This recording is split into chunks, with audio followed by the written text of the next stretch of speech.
Jump off that exhausting hamster wheel and into balanced living with Dr. Marissa. Promise you joy in the mystery. Dr. Marissa, also known as the Asian Oprah. Her mission, to be a beneficial presence on the planet. Her purpose, to be your personal advocate to live, laugh, love, learn. Her life motto, don't die wondering. Take back your life with Dr. Marissa Pay.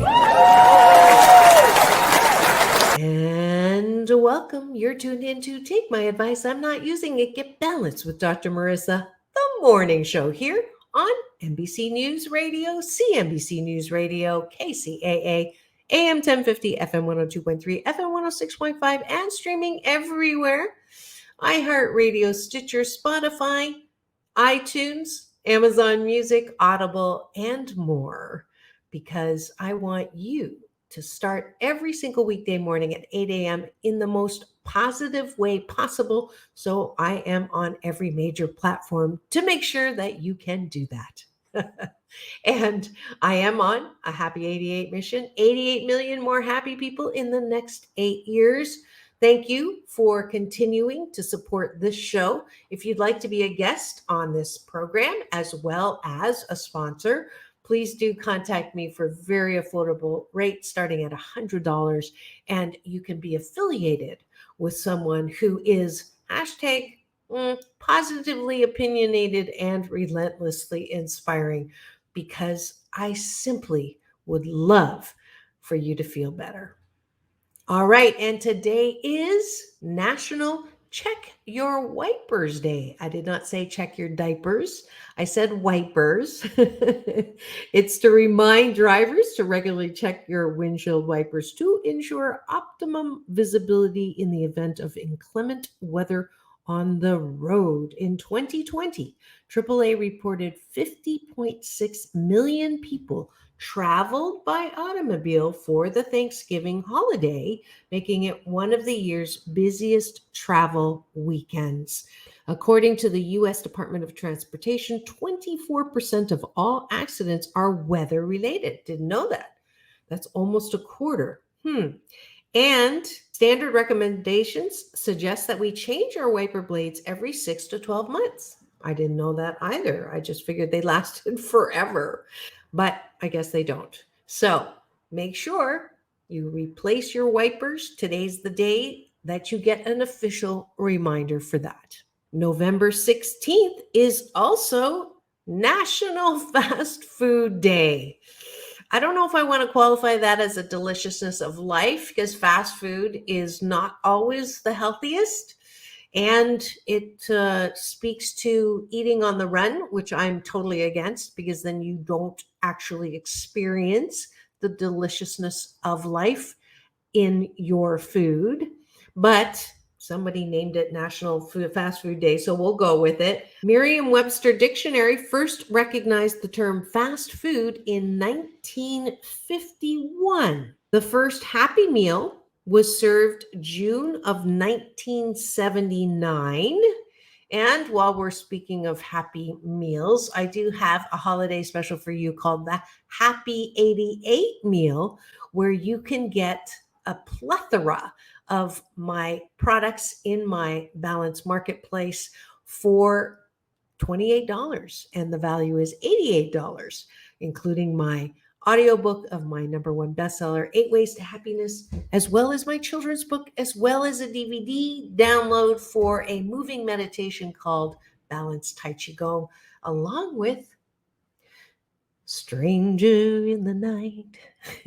Just kidding.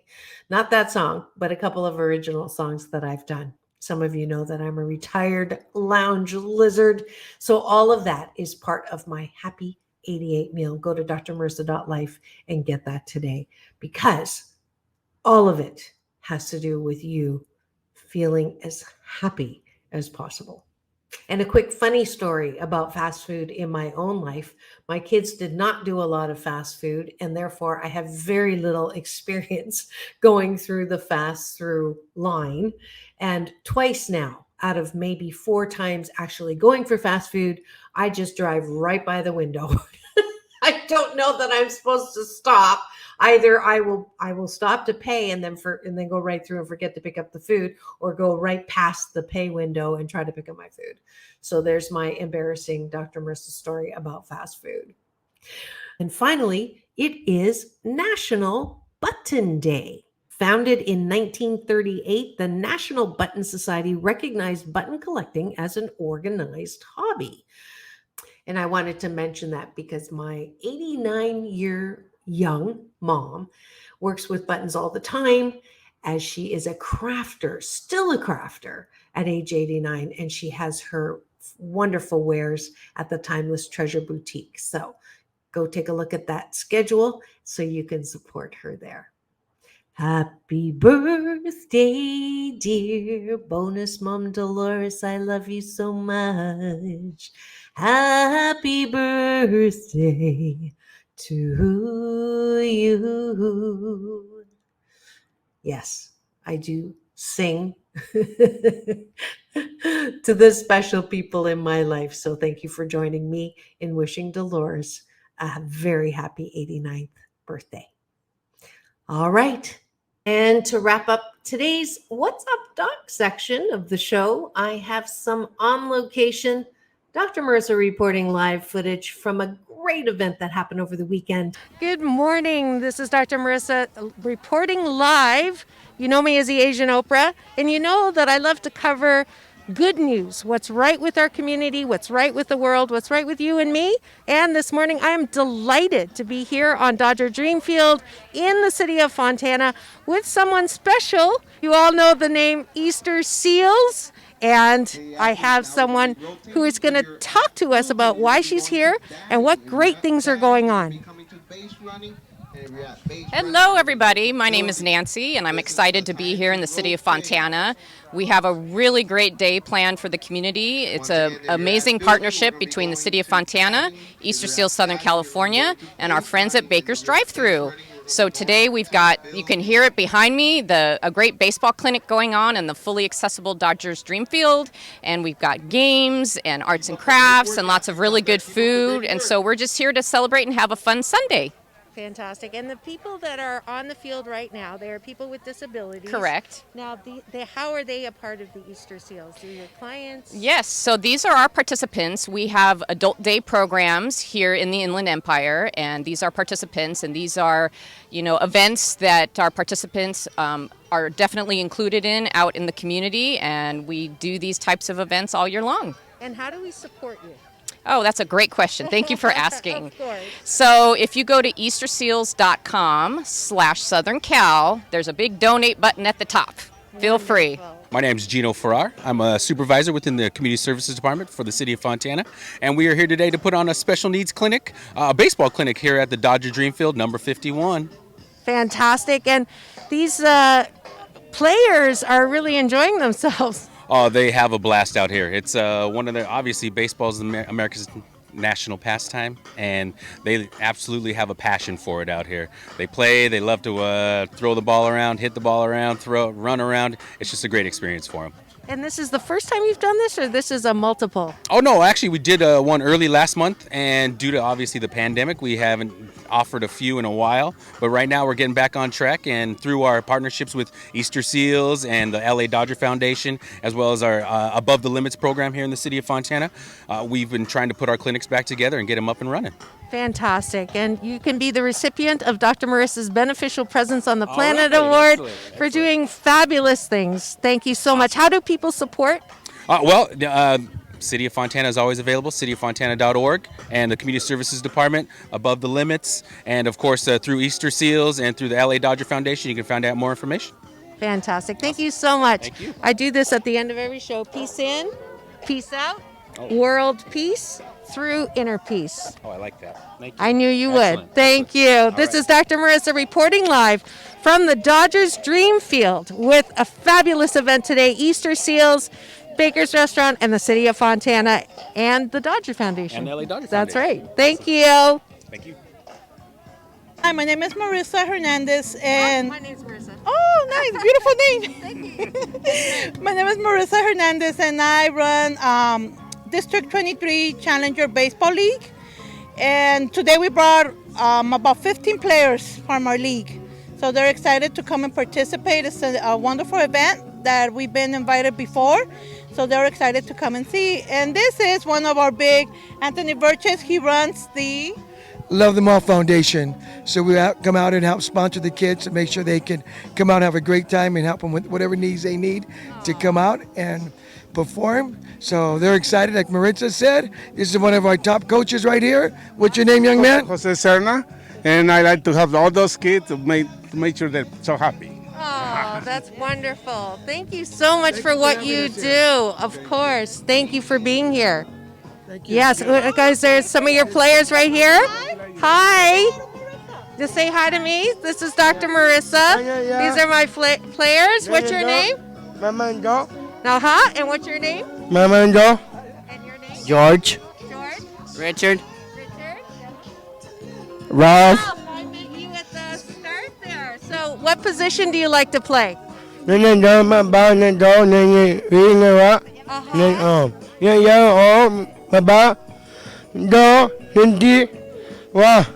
Wonderful. Hi, another person. What's your name? This is Edgar. How are you? I'm happy. The special league from Anthony group. So I'll see you again. So I'll see you soon. Right, Thank you. Thank you. All right, let's hear a cheer. Let's hear a cheer for your team. All right. Let's see. Go Challengers, right? 1, 2, 3. Go Challengers! And then make a peace sign for me. Yeah, peace in, peace out, world peace through inner peace. And I just love covering wonderful things that are going on in the community. Please do support Dodger Foundation as well as the Easter Seals, and kudos to the City of Fontana and Baker's Restaurant. And when we come back, I am delighted to bring you a special guest today. Her name is Ambassador Sujay.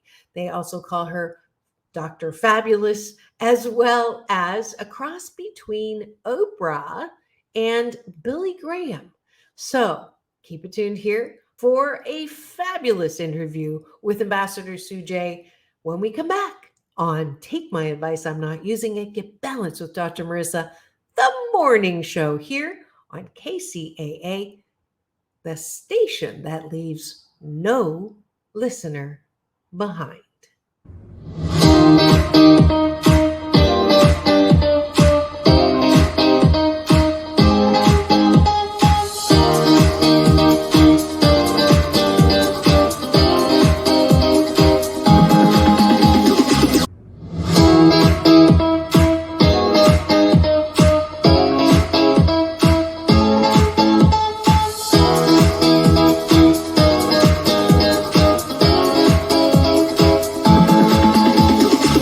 Take back your life with Dr. Marissa Pay. And we're back. You're tuned into Take My Advice, I'm Not Using It, Get Balanced with Dr. Marissa, the morning show here on KCAA, NBC News Radio, CNBC News Radio, AM 1050, FM 102.3, FM 106.5, and streaming everywhere. iHeartRadio, Spotify, Stitcher, Amazon Music, iTunes, Audible, and more, because this is a show about hope and happiness, and I have guests and topics that help you with that. And today's no exception.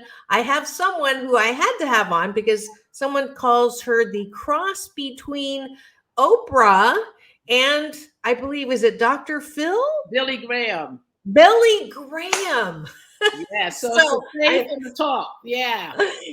Oh, got it. So I had to have her on because, you know, I don't know if you know this. I was actually introduced to Oprah as the Asian Oprah. I love so it. That's how. Yes. So that's how I got that. Yeah, mine was the New York Times, and so we had to connect because Oprah is the bottom line there, that common denominator. Absolutely. And do you want me to read your bio first, or do you want to introduce yourself on your own?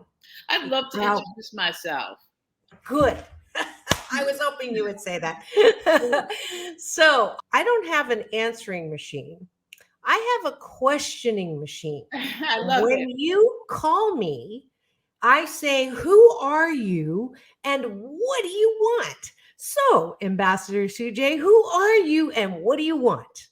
I am the queen of inspiration, and I want soul care, self care, life balance, love, legacy, laughter. I believe it's all important. And so I do my inspiration through keynote speeches. I own a speakers bureau, Charisma Speakers. That's the only global speakers bureau owned by a Black woman. I do my inspiration by bringing Black women business owners together in the Global Black Women's Chamber of Commerce. And then I bring international women together in Women on the World stage. Oh, wow. And we do a life balance self-care retreat every June. We call it Selah by the Sea. And we bring more than 50 women from all over the globe together to be able to have sisterhood, safe space, self-care, soul care. And so it's important for me, for our people, to have wellness and wealth.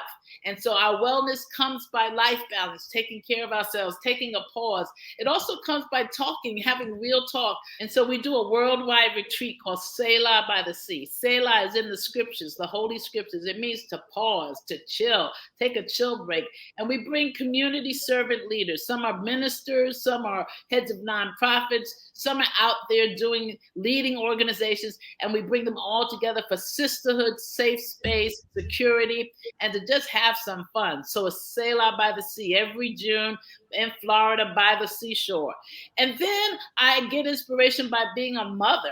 I'm a mother of 2 grown sons. I love our men. I love helping us have real talk. You know, mental health is an issue that hasn't been very prevalent in our communities. And so a lot of people, particularly men in their 20s and who are minorities, are having mental health issues. I want to talk about it, put it on the table. So I am the queen of inspiration. I am the queen of real talk. I am the queen of real life.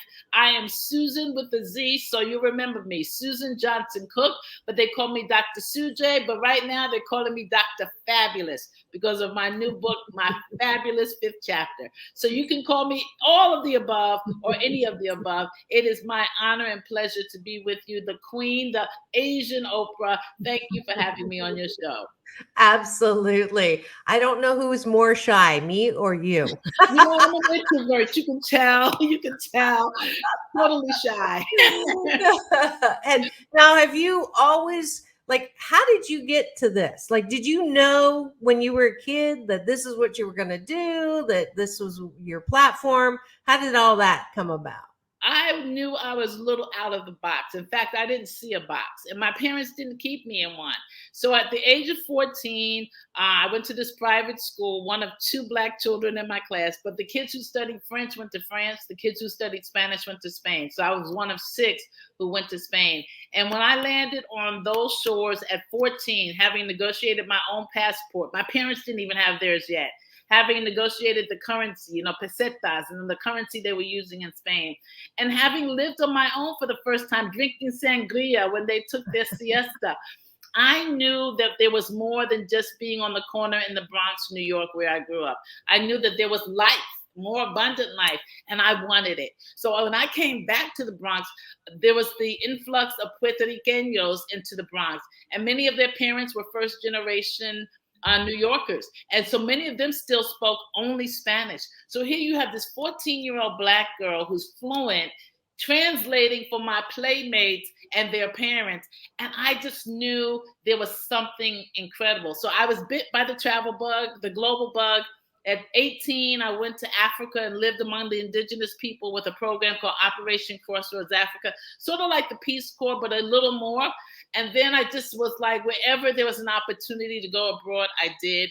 And my parents let me fly. And so I'm thankful for them. And they also gave me the gift of financial freedom, which meant that I could pay my way. I didn't have to ask anybody. And it's a big difference in terms of empowerment when you can write the check rather than having your hand out for the check. So I knew I was going to be global, didn't know how it was going to manifest, but I had already started at age 14. Wow, I love that. The gift of financial freedom. I'm going to have to tell my daughters that. Yes. Next time they ask for money, no, I'm giving you the gift of financial freedom. And they'll thank you for it later. even if they can't see it right now, but they will. Yeah, no. And don't get me wrong, my daughters are so wonderfully responsible and self-sufficient.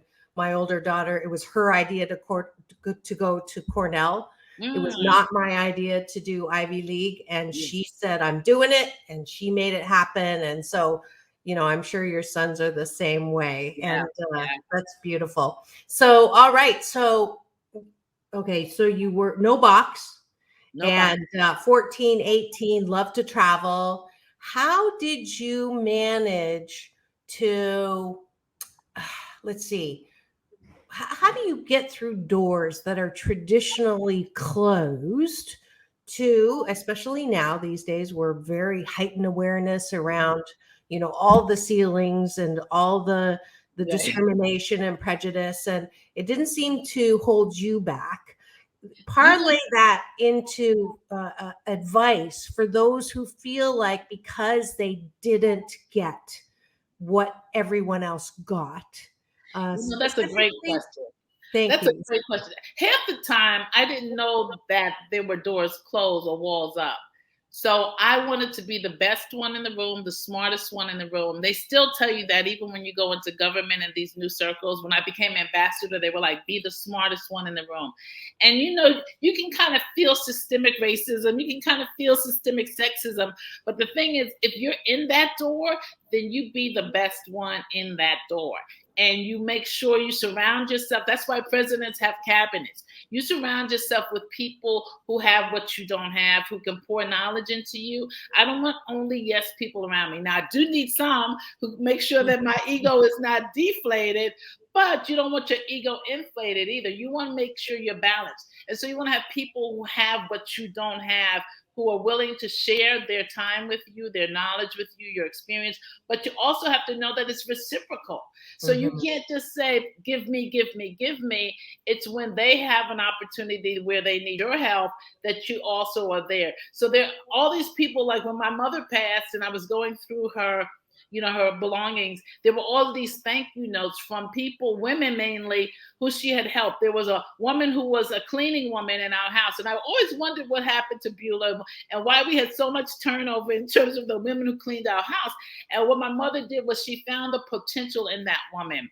And she said, what do you want to be? Who do you want to be? So Beulah wanted to be a nurse. She sent her to nursing school. And so as I was going through all her belongings, there were people she sent to law school. There were people she sent through whatever kind of school you can imagine, not expecting anything in return, but because they said thank you, that was her gift.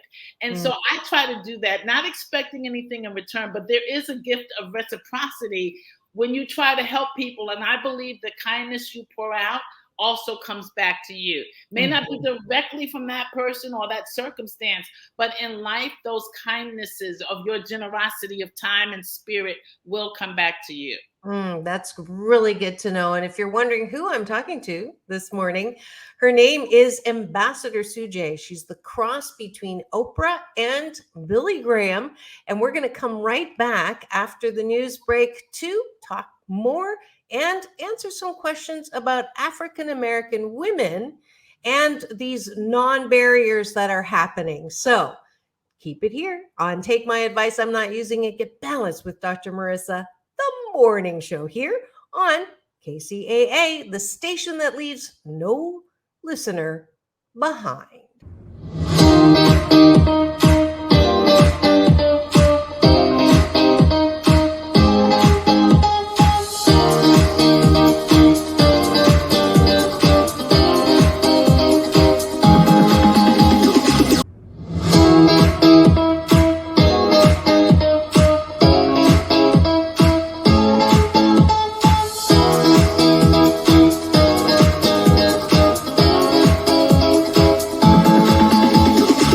Take back your life with Dr. Marissa Pay.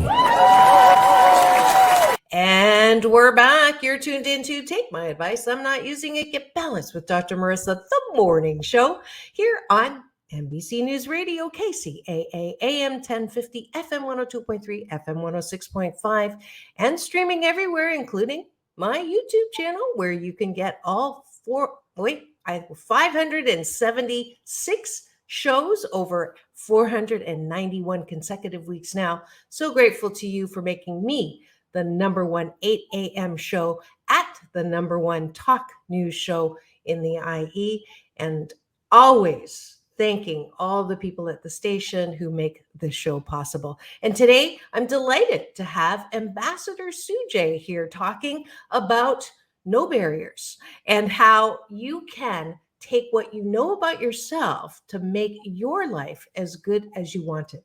She is relentlessly inspiring, which actually was a term given to me, but I'm giving it to you now because she hasn't stopped since we started talking. Welcome back to the studio, Ambassador Sujay. So, thank you so much. Absolutely. Absolutely. So I want to put the moose on the table, which is my Canadian version of talking about the elephant in the room. So you came from a very opposite to Lisa Nichols. So Lisa Nichols grew up, extremely poor, on welfare, all of that, not a supportive system. You had an amazing mom who, really set you up for success as far as your knowing what's important and kindness and giving back and all of that. You also said that you didn't see barriers. So I know from working with women of color, I call them colorful women, that there is a large majority who will say, I can't get ahead, or I'm look at all that's against us, right? We don't have equal access to education. We don't have, we get arrested driving while Black. We get pulled over. I just covered a show in Beverly Hills, a couple pulled over and detained for 3 days for no reason, just because they were driving through Beverly Hills and they're Black. So for the people who say it's not fair and are stuck there and can't seem to find their way into more hope, please speak to that. So it is true. It's happened to me. And my family, raising two African-American men in the United States of America is no easy task. And so we are actually going through some stuff right now. So I had an amazing mom and dad, and I think that that's important. I had two parents who were sharecroppers. They were, when we say dirt poor, that means they worked in the dirt with their hands, picking cotton and tobacco. But they didn't see that as their destiny. They met on their first day in New York. They made it from the Deep South, the Jim Crow racist Deep South, to New York City. And they had a dream, and they had a dream together. So what I saw was partnership. What I saw was prayer, that they worked together, that we were always based in the Black church, and to have a community was important. And I saw a village that, in addition to my parents, we were around strong couples, strong families that went from house to house. We had house parties back then. There wasn't a lot of clubbing, but if we did it as a family. And so around the table would be villages. And so I had strong Black men, strong Black women, and they did experience racism many times. But I saw them say, we can't lose sight of our dream, that it's not just about us, but it's also for those who will follow us. And so my brother and myself are the beneficiaries of their hard work, of their dream. They included us in their business. So at 5 years old, when my parents' business, which is still the longest running African-American family-owned business in New York City, 59 years old, a watch guard security agency. So when it was birthed in the basement of our new home in the Bronx, New York, I was the secretary of the corporation. I knew how to write and deposit and transact checks. And so it was about who you surround yourself with. And so wherever you start, you have to make sure, again, as I said earlier in the conversation, you got to surround yourself with people who don't have what you have, or who have what you don't have, and to make sure that there's some balance in your community. So now where I live, I picked a village where my kids could have the village experience. My parents are gone, my grandparents are gone, so they can't go south like I did for the summer, but they can come to this village called Sag Harbor, New York, which is a historically African-American community, and where you see achievers. And all of us have to go through our problems, but what we do is we try to work through them together. When we're able to make it public and known what's happening, and we try to find someone who can help us with that particular issue. So I don't say that racism doesn't exist. I won't ever say that. And I won't say that we're not stopped driving while Black, shopping while Black, eating while Black, trying to serve while Black. But you also have to figure out this is systemic. So who's in the system that we know that can help us to get out of this? But how can we also model for the generation who follows us what it's like to be an achiever? And I think that you have to kind of live that balance all the time and walk that tightrope very carefully and partner with, I'm with an Asian American. I'm with the Asian Oprah. So it's an African American Oprah with an Asian Oprah, and saying that we're going to collaborate, consolidate when possible. What can I take off my plate? So I have like 5 organizations, and I woke up one day this year and I'm like, I'm crazy. There's not enough time in the day to even go to the bathroom. So something's wrong with this picture. So what can I take off my plate so I'm not stressed? And who can I collaborate with? What can I consolidate? So I'll move my speakers bureau with my retreat. So my speakers bureau becomes the events planner for my retreat. Makes it a lot easier. And so what can you do to bring things together so that you can be successful? Because we're not going out of here. We're not ready to die. So then how can you live in a better way? And those are the things that I think make us better. Beautiful. Now, strong, inspiring Black woman. I'm the same except Asian. Relationships. Talk to me about how easy or difficult relationships are. I think they are difficult.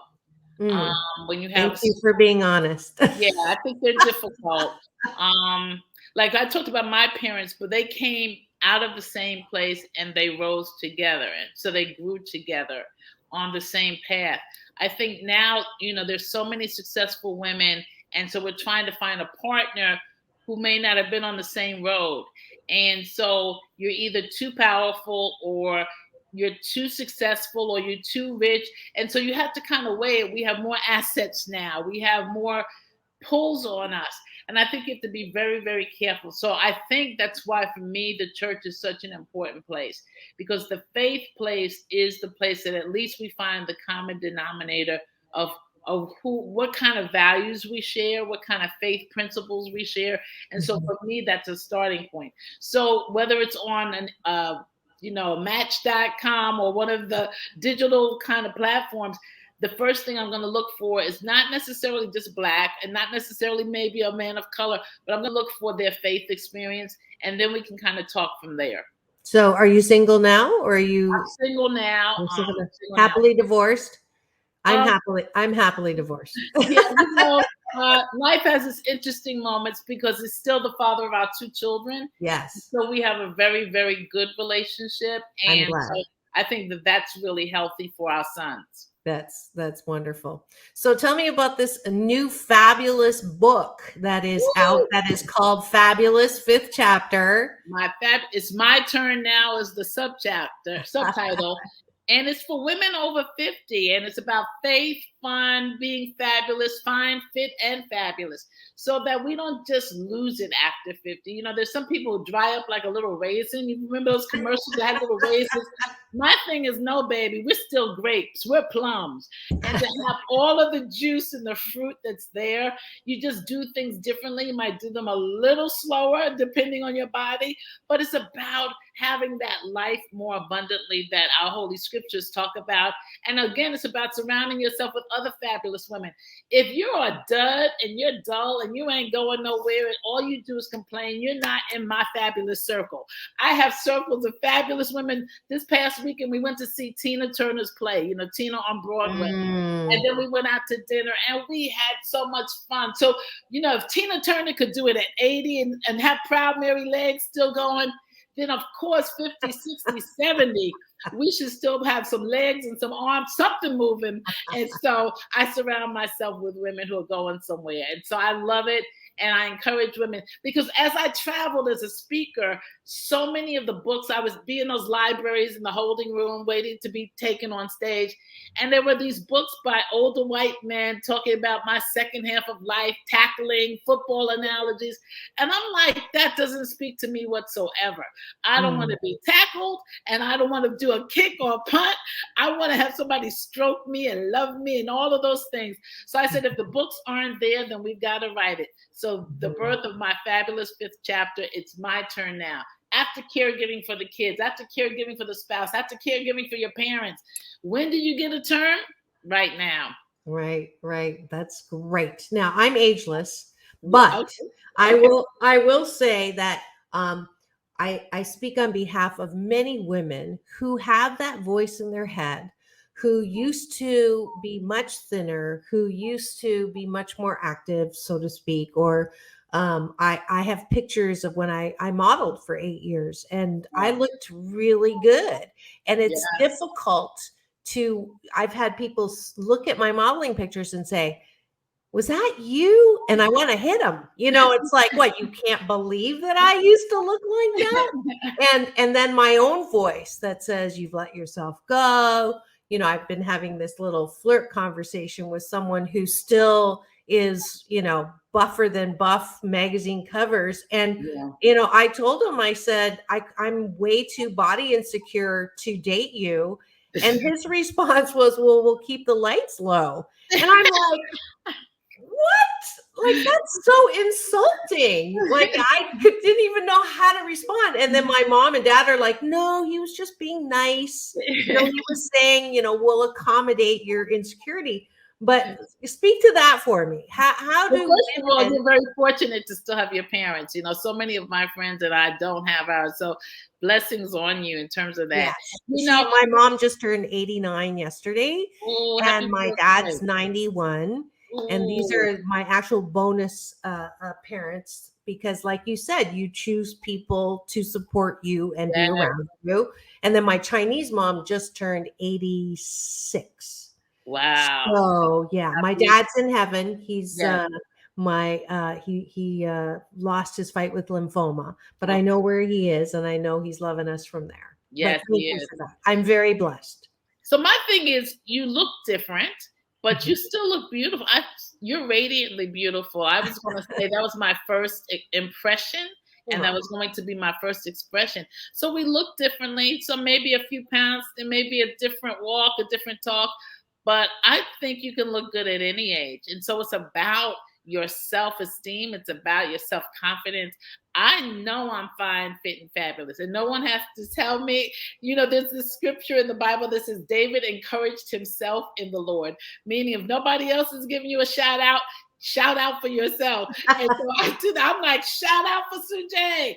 Like, you are wonderful. And so it's self-talks. And again, being in that circle, like, we all feel like we are fabulous. One may be a little heavier than they used to be. One may be a little slower. But when we put us all together, baby, we are bold, and we may be old, but we're bold. And we take all of that and we celebrate every stage of life. We celebrate birthdays a lot more often now. We don't wait to the 70th or the 75th. It's like, who wants to join me for some wine, for tomorrow is my birthday. And so we're like, okay, it's Tuesday, let's celebrate. So I'm just in that place. And where I lived in Washington, D.C., which was my favorite place to live, was on the wharf, and it was a new development. So every week there was a new restaurant opening, a new something. And so they would have these welcome parties. And I was at every one. It was like being at an adult Disney World. And it was just like, it's on the water, which I love. It's with my neighbors and my friends, which I love. And we're having all this fun stuff, which I love. So what's not to like about love? So about life. So COVID changed some of that. I moved from there just to consolidate and to make sure we had funds.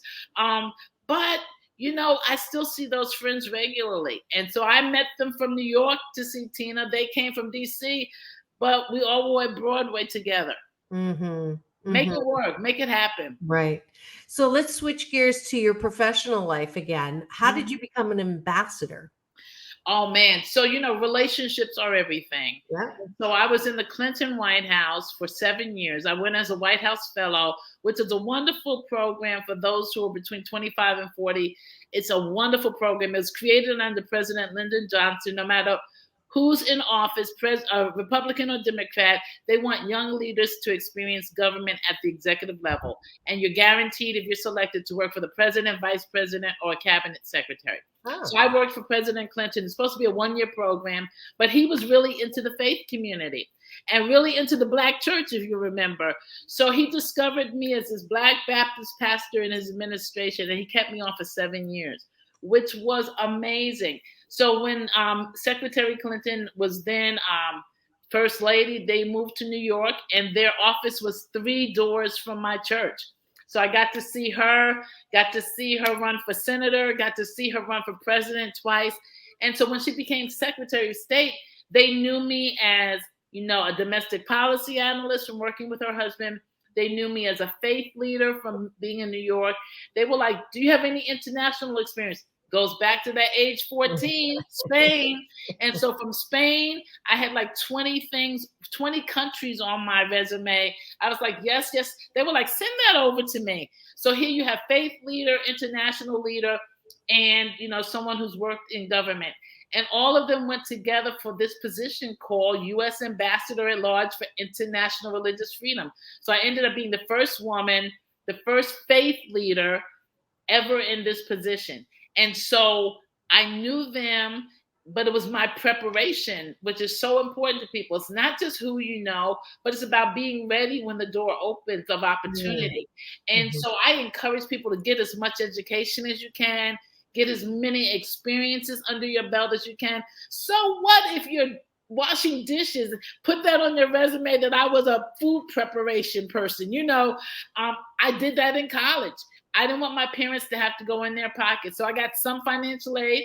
And like I said, they sent me to school with some money. But in the evenings, I cut ham and stuff in the cafeteria. So when the students came for their meal, I was the one who prepared it. So it was a job. And it gave me some spending money in college. All of that was on my resume. You make it sound a little fancier, than it is. You don't say dishwasher, but you say something. But all of those are experiences that, first of all, let you know what life is like on the bottom, because there's some people who have to do that every single day of their lives and have no other choices. But it also lets you appreciate when you do rise, where you came from, and what you had to do to get there. So here I am with all this travel experience, all this now government experience next to one president of the United States. So when a new president comes in, they're like, who shall I nominate? Well, the Secretary of State is like, I know this person. I know her now 20 years, and I know her well. So it's not just putting people's names in for a favor. No, this is someone who has experience. So what I say to people is work well where you are, serve well where you are, no matter what it looks like, no matter how long the hours. In television, I work 20-hour days. And there was a takeover of the Capitol back then. So some days were 24-hour days. Nonstop. Well, when Ground Zero happened, and I'm a police chaplain for New York City, I know what it's like to work overnight. It's not new to me. Yes, you push your body a lot. Yes, you stress yourself, but then you take a day off and you get the body back in balance. But all of that leads up to, okay, now there's this U.S. ambassador position open. Who shall fill it? Is it someone who just is a friend of someone who's in the presidency, or is it someone who's experienced that a Secretary of State can say, I put my name on her, I put my credibility on her, that says she's going to be a credible person in this position? And so then it's up to me, because all these people have put their name on me. It's up to me to live up to that and to do a good job. Going back to what I said about being the smartest one in the room. Well, my job was like from 7 a.m. to 7 p.m. when I was in the States. But that meant I get up at 5:30 and I read through some preparation materials, and I stay after 7 o'clock and I read through some preparation materials for the next morning. And I'm at the 6 a.m. meeting because you don't want to miss a meeting just because your job calls you to be there at 7 a.m. You better be in that 6 a.m. meeting because they're preparing you for what's going to happen at 7 a.m. So it all goes together. Hard work, good friends surrounding you, having a village that supports you, a village that you can support, the reciprocity rule, but being prepared when the opportunity comes. So you don't have to push down the door. You can walk in the door saying, I'm here, I'm ready to report. And there you have it, the recipe for success from the ambassador Sujay, who is a great example of the balance. And it's funny because that's my keyword all the time. It is about balance. It's not just about working hard without having some kind of open and kindness and maybe a little recovering overachiever. And we have another point of intersect. She also gave me my first award, 2005 Role Model of the Year award in business and media. And that is Madam Clinton. Yeah. So Secretary of State. Yeah. So I was in Washington and I got that from her back in 2005. Well, congratulations. Oh, yeah. Thank you. My last recipe is work hard, but play hard. When I put my bathing suit on and I'm on the beach, there's no work. There's no cell phone. There's no computer. I'm not checking my beeper to see who called me. I work hard, but my downtime is my time. And that's why I say it's my turn now. Yes, absolutely. How do we find the book? You can go to judsonpress.com, which is the publisher, or amazon.com. And look, you can just put in my name, Susan with a Z, Susan Johnson Cook, or they call me Dr. Sujay, but you can call me Dr. Fabulous. And the books are available now, and I hope that you get it. And thank you so much for having me. Your joy. I hope we do some more work together. Yes, that would be absolutely wonderful. Well, then this is another fabulous taking your word episode of Take My Advice, I'm Not Using It. Get Balanced with Dr. Marissa, the morning show, reminding you that it's all about balance. Peace in, peace out. World peace through inner peace. Thank you so much, Ambassador Sujay, for stopping by. We got to touch here on the absolutely. Oh, we got to touch on the computer. Okay. Yeah. Our peace. Okay. Thank you. Beautiful. Get her book. Fabulous 5th chapter. It's my turn now. Amazon, or just Google Dr. Sujay or Ambassador Sujay, and you can get that. I'm going to put you on the spot. Normally, I have an Asian Oprah giveaway. Would you be willing to give a copy of the book to a listener that is tuning in right now? It would be my pleasure. I'll make sure that it gets to you. Yeah. Fantastic. So the first person to go to drmarissa.life and put in Dr. Fabulous will get a free copy of her book. All right. That's it. Thanks again. And this is Dr. Marissa reporting live from her living room during the pandemic. And remember, have the best day ever.